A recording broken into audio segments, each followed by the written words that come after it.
In the depths of the night, when most hearts are asleep and the world is cloaked in silence, a strange tremor ripples through the earth. The sky, once peaceful, begins to stir like a restless sea. A low rumbling sound emerges, not from the clouds, not from the earth, but from somewhere in between, as if the very soul of the universe has started to shiver. This is not an earthquake, nor a storm, nor any natural calamity. This is the first trumpet, the blast, as-sakha, echoing across the fabric of reality.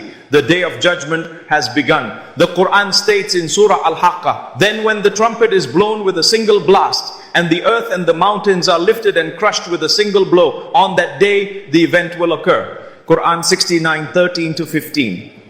The mountains begin to crumble like dry leaves in a windstorm.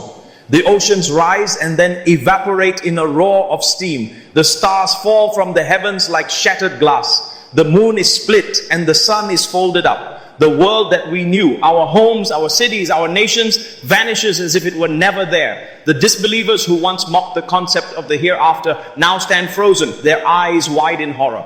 Woe to us! Who has raised us from our sleeping place? They cry. This is what the most merciful had promised, and the messengers had spoken the truth.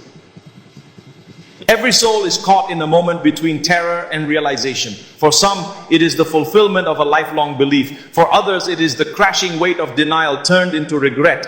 The Quran tells us that people will be like scattered moths and the mountains like carded wool. Nothing will remain firm, neither matter nor meaning, except for the justice of Allah.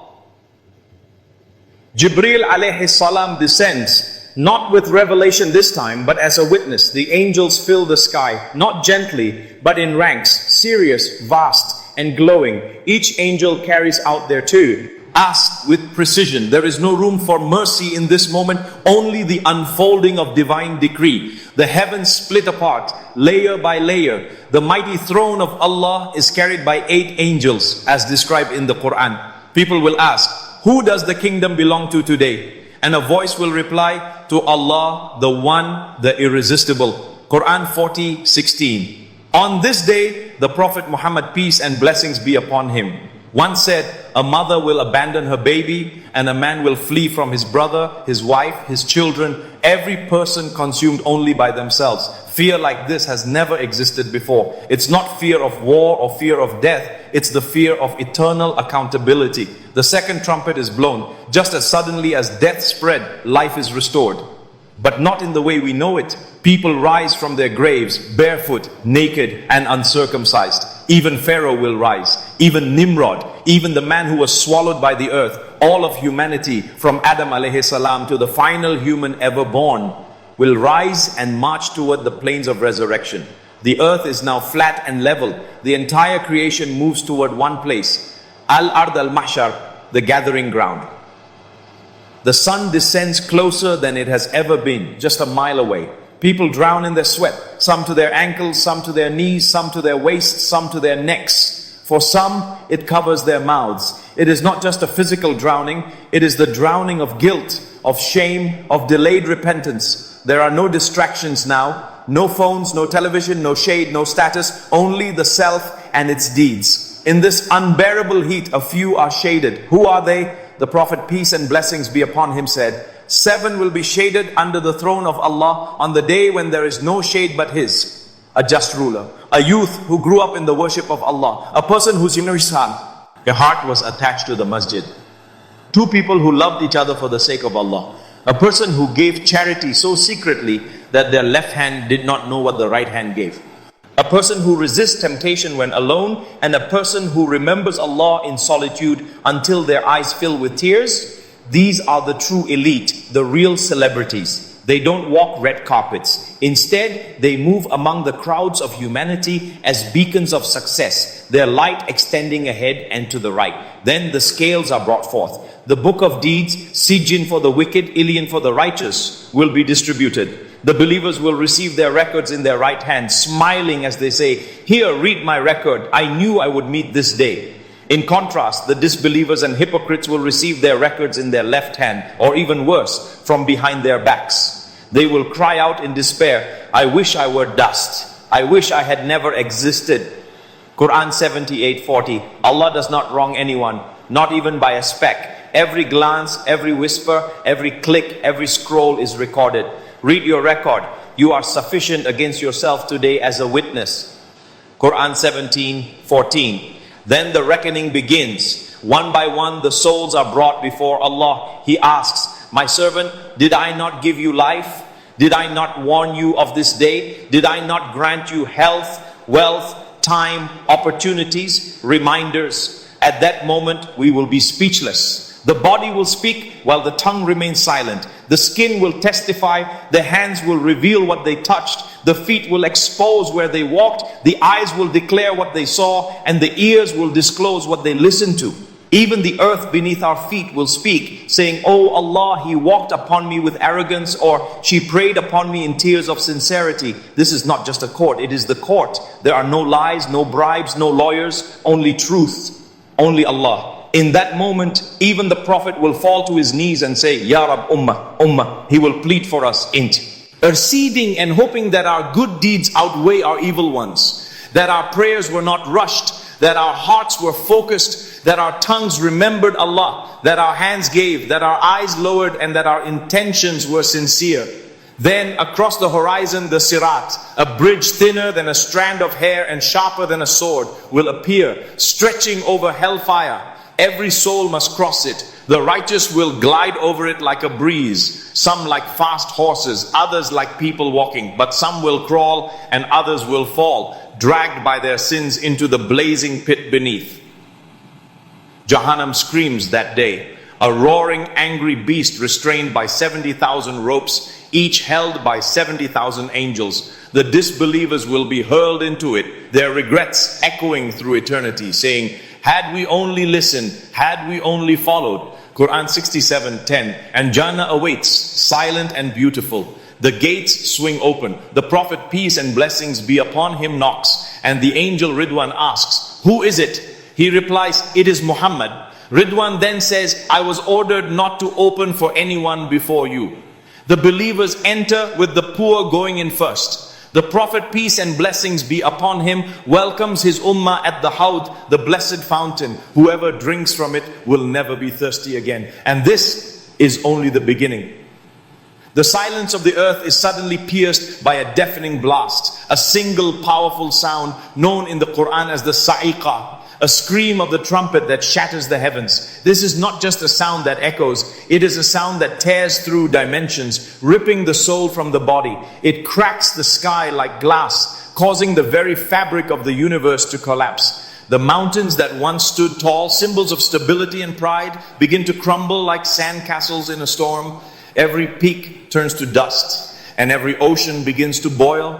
If the seas merge and the flames of hell consume the edges of the earth as the foundations of the dunya give way, people who once mocked the warnings and questioned, "Where is the day of judgment you speak of?" now stood paralyzed, unable to blink, unable to breathe, their arrogance drowned in terror. The hearts of disbelievers burst with fear. Mothers dropped their infants. Pregnant women miscarried. The sky turned red like molten iron. The stars, those eternal guardians of the night, fell like rain, losing their light and shattering into pieces. Then came the second blow, the second blast of the trumpet. This wasn't an ordinary sound. It was a divine command that awakened the dead. Every soul from the beginning of time rose from the earth. Every prophet, every tyrant, every righteous believer, every liar, every victim, and every criminal. No one was left behind. From the oceans, from deserts, from deep graves, and from beneath buildings long turned to rubble, they emerged. Some came trembling, some with light on their faces, some blind, some crawling on their faces, and others walking upright with their heads bowed in humility. The soul was returned to the body by the order of Malak al-Maut and the command of Allah, Al-Muhi, the giver of life. Now, the earth had changed. It was no longer the same dunya. This was Yawm al-Qiyamah, the day of standing, the day for which the entire universe was created. The sun had been extinguished, there was no light, but the throne of Allah, Al-Arsh, had been brought near. The angels surrounded it in majestic ranks, waiting in silence. The sky was ripped open, and the 7 heavens collapsed one after another like scrolls being rolled up. The angels, each of unimaginable size and power, descended in formations never seen by human eyes. The earth was now flat. No valleys, no hills, no hiding places, no corners to escape to, and no shadows. Just an endless field of souls in silence awaiting judgment. Then the call came. Gather the oppressors and those who were like them and what they used to worship besides Allah. Lead them to the path of the blazing fire. Quran 37, 22 to 23. People began to group themselves, not based on nation, color or status, but by their actions. The greedy gathered together, the arrogant stood in rows, the liars formed ranks, and those who remembered Allah day and night stood in the shade of Allah's mercy beneath the 7 types of shade promised in the hadith. Every soul now waited not to speak, but to listen. Because today the tongue would not testify. Today the hands would speak. The feet would bear witness. The very skin would narrate what it touched, where it walked, and what it was used for. This day we shall seal their mouths, and their hands will speak to us, and their legs will bear witness to what they used to earn. Quran 36:65.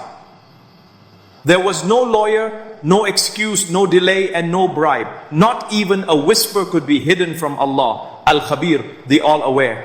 Then the scales, Al-Mizan, were brought, a scale unlike any other, so precise it could weigh an atom's worth of deed. Books began to fly into the hands of people. Some caught theirs with their right hand, and their faces lit up in joy, shouting, "Here, read my record. I always knew I would meet this day." Quran chapter 69, 19 to 20. But others held out their hands, and the book came from behind their backs into their left hand. Their faces darkened with regret.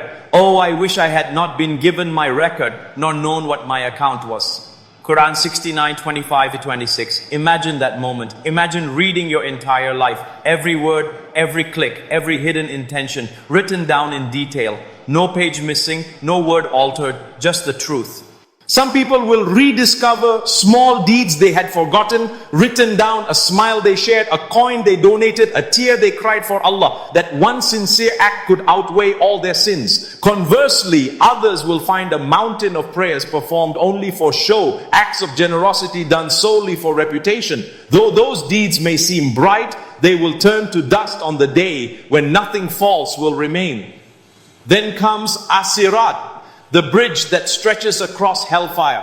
Thinner than a hair and sharper than a sword. Every person must cross it. Some will pass like lightning, others will crawl. Some may fall, dragged into the fire by the weight of their sins. Beneath the bridge, hell roars in a rage, ready to consume those who betrayed the truth.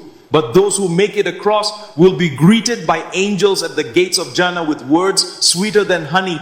Peace be upon you for what you patiently endured, and excellent is the final home. Quran 13:24. They will sense the fragrance of paradise before entering, rivers of milk, gardens unseen by mortal eyes, eternal companionship, no aging, no sadness, no pain. Above all, they will behold the face of Allah, the greatest reward of all. However, we have not reached the end. One more phase awaits. We will witness the fate of those who mocked Allah, denied the messenger, and lived as if this world would never end. We will also see the intercession of the Prophet Muhammad, peace and blessings be upon him. A moment that will shake the skies and cause all of humanity to kneel, hoping for just one word from the beloved of Allah. The sky, once serene and blue, will be ripped apart like a scroll unrolling with the decree of the Almighty. The first trumpet will be blown. Every mountain will collapse. Every building, no matter how tall or proud, will crumble as if it never existed. The oceans will boil, raging with fury. The earth will no longer resemble the earth we once knew. No safe place, no shelter, no time left. The angel Israfil will have executed the command of Allah, and the day that everyone doubted has finally come. Everything stops. Life halts. All who were alive, animals, birds, insects, humans and jinn, cease to exist. Even the angels fall unconscious, except for those whom Allah wills. A silence so complete and vast feels louder than the preceding chaos. The world, stripped of its noise and pride, lies lifeless, still, quiet, dead. After a time known only to Allah, the second trumpet will be blown. A sound that reawakens the essence of life will resonate. From every grave, from the depths of the oceans, from ashes scattered across deserts, humanity will rise again. Who has awakened us from our sleep? They will ask, dazed, confused, trembling. The answer will be clear. This is what the Most Merciful promised, and the messengers spoke the truth. You will find yourself standing barefoot, uncircumcised, naked, yet no one will look at one another. Everyone will be too afraid, too ashamed, too uncertain. Children's hair will have turned gray. The pregnant will have miscarried. People will be drunk, not from wine, but from fear and the intensity of this day. The sun will be so close that it feels as if it will melt skin. People will drown in their sweat, weighed down by their sins. Some knee-deep, others up to their necks, some fully submerged. The scale of their sins will weigh on their bodies like chains, pulling them downward. Amidst this fear and dread, there will be a group, calm, shaded and glowing. These are the 7 categories of people whom Allah will shade on the day when there is no shade but His. Do you remember them? A just ruler, a youth who grew up worshipping Allah, a person whose heart is attached to the masjid, 2 individuals who loved each other for Allah's sake and met and parted upon that love, a person who resisted a sinful invitation purely out of fear of Allah, someone who gave charity so secretly that their left hand didn't know what their right hand had given, and one who remembered Allah in private with their eyes filled with tears. Are you one of them? These are the people who will walk with light on a day of darkness. Their faces will be radiant, their books in their right hands, and their scales heavy with good deeds. They will feel hope because they believed in this moment before it came. They feared Allah in private, prayed in the dark, controlled their tongues, gave when no one was watching, forgave when no one asked, repented when they sinned, and cried when they remembered Allah. And now they are safe. Then begins the great procession, the journey to stand before Allah. No one will speak except those whom He permits. The prophets are lined up along with martyrs, scholars, sinners, the arrogant, liars, oppressors, victims, believers and hypocrites. Everyone in rows. The sun continues to burn and the earth changes beneath our feet. There are no mountains, no valleys, just a flat, endless plain. The scales are brought forth, giant, terrifying and precise. Every atom's weight of good and evil will be accounted for. Then your book of deeds will be handed to you. Will it be in your right hand or your left? Those who receive it in their right hand will shout in joy, "Here, read my book. I knew I would meet my judgment." They will be full of light, walking toward paradise. But those who receive it in their left hand will cry out, "Oh, I wish I had never been given my book. I wish I were dust." Their faces will darken and they will slump as regret overwhelms will mess them. It will be too late. The people will line up behind their leaders, those they followed in this world. Some followed the prophets, others followed their desires. Some followed the scholars of truth, and others followed the influences of corruption. Now everyone is walking behind their leader to the path they deserve. Among them are people carrying mountains of good deeds, yet they wronged others. They insulted, backbit, betrayed, abused, gossiped, and now their good deeds are being taken away and given to their victims. If their good deeds run out, the sins of their victims will be poured onto them until they are spiritually bankrupt. Do you understand now why the Prophet, peace and blessings be upon him, called the one who wrongs others Al-Muflis, the bankrupt one, despite their prayer, fasting and charity? Next comes the bridge over hellfire, As-Sirat, which is thinner than a hair and sharper than a sword. Beneath it rages the fire of Jahannam, with hooks, claws and chains waiting on the sides. People will cross it according to their deeds. Some will speed across like lightning, some like the wind, while others will crawl or fall. The Prophet, peace and blessings be upon him, will be waiting, saying, "Oh Allah, save my ummah." Some will fall, having lived by desire, oppressed, ignored prayers, pursued wealth, fame and pleasure, and mocked the believers. They will fall into the depths of hell. Others will barely make it across, wounded, scraped and crawling, but they will make it. When they do, they will fall to the ground crying, not from pain but from gratitude, because beyond this bridge lies what no eye has ever seen, no ear has ever heard, and no heart can ever imagine. Just before we enter Jannah, there is one final moment, a moment that will silence every soul. It is the time to meet Allah. He will speak and will ask about your salah, your wealth, your youth, your intentions, your sincerity, your patience, your gratitude, and your heart. Did you really believe? Were you truly grateful? Did you care for the orphan, feed the hungry, and speak? It is time to meet Allah. He will speak and He will ask about your salah, your wealth, your youth, your intentions, your sincerity, your patience, your gratitude, and your heart. Did you truly believe? Were you genuinely grateful? Did you care for the orphan, feed the hungry, and speak the truth? Did you backbite? Did you envy? Did you lie? Were you sincere? The earth will testify, your hands will speak, your feet will reveal every step. Your tongue may try to deny, but your limbs won't lie. This is the day of truth. No more excuses, no more blame, no more pretending. And yet for the believer there is hope, because Allah is not just. He is also merciful, forgiving, loving, and rewarding. Then, as all souls rise again from the dust, naked, afraid, and without titles or wealth, the final sorting begins. The earth lies flattened, mountains crumble like sandcastles, oceans boil into steam. The sun hovers just above the heads of humanity, burning with a heat that cannot be escaped. Each individual stands alone, drenched in their sweat, awaiting their turn before the throne of the Almighty. No one dares to speak. The prophets stand in rows. The angels line the skies. The scrolls of every deed, no matter how small, are opened. And now the accounting begins. The Prophet Muhammad, peace and blessings be upon him, once said, a servant will not move on the day of judgment until he is asked about four things: his life, how he spent it; his knowledge, what he did with it; his wealth, how he earned and spent it; and his body, how he used it. These questions echo through the hearts of every soul. One by one they step forward.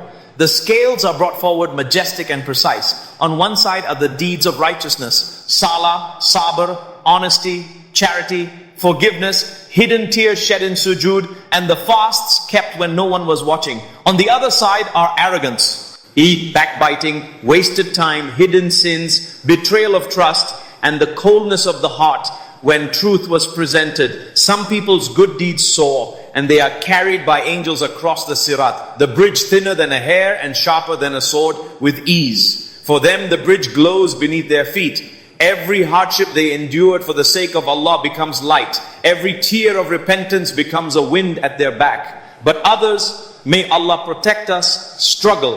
For some, their deeds barely weigh anything because they were done for show. A charity given with pride, a prayer performed for people, not for Allah. A fast was intended to impress, but the heart remained hollow. The bridge trembles beneath them.